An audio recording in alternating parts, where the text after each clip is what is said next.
Hello friends, welcome to our channel इतिहास हमारी नजर से।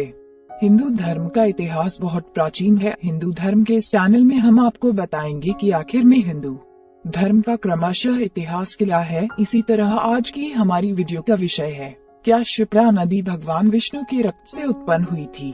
उज्जैन की क्षिप्रा नदी, जहां पर हर 12 वर्ष बाद सिंहस्थ कुंभ का आयोजन किया जाता है। कुंभ विश्व का सबसे बड़ा मेला है। एक कथा के अनुसार क्षिप्रा नदी विष्णु जी के रक्त से उत्पन्न हुई थी। ब्रह्म पुराण में भी क्षिप्रा नदी का उल्लेख मिलता है। संस्कृत के महाकवि कालिदास ने अपने काव्य ग्रंथ मेघदूत में क्षिप्रा का प्रयोग किया है, जिसमें इसको अवंती राज्य की प्रधान नदी कहा गया है। महाकाल शिव की नगरी उज्जैन क्षिप्रा नदी के तट पर बसी है। क्षिप्रा नदी की महिमा स्कंद पुराण में लिखी है। इस पुराण के अनुसार यह नदी अपने उद्गम स्थल से बहते हुए चंबल नदी से मिल जाती है। ये प्राचीन मान्यता है कि प्राचीन समय में इसके तेज बहाव के कारण ही इसका नाम क्षिप्रा प्रचलित हुआ। क्षिप्रा नदी का उद्गम स्थल मध्य प्रदेश के महू छावनी से लगभग 17 किमी दूर जानापाव की पहाड़ियों से माना गया है। यह स्थान भगवान विष्णु के अवतार भगवान परशुराम का जन्म स्थान भी माना गया है। क्षिप्रा नदी की उत्पत्ति के बारे में एक पौराणिक कथा का उल्लेख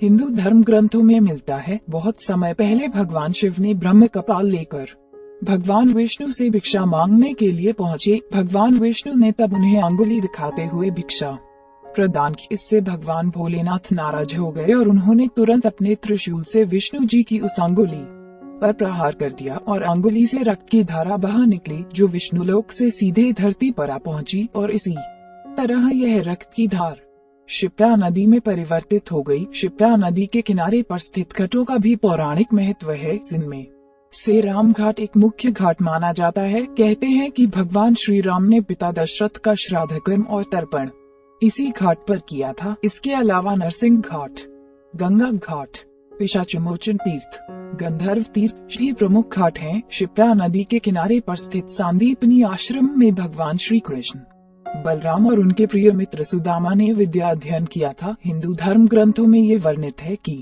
राजा भर्तृहरि और गुरु गोरखनाथ ने भी इसी पवित्र नदी के तट पर तपस्या करके सिद्धि प्राप्त की थी। हम उम्मीद करते हैं कि आपको इस चैनल के माध्यम से रोचक जानकारियां दे सके।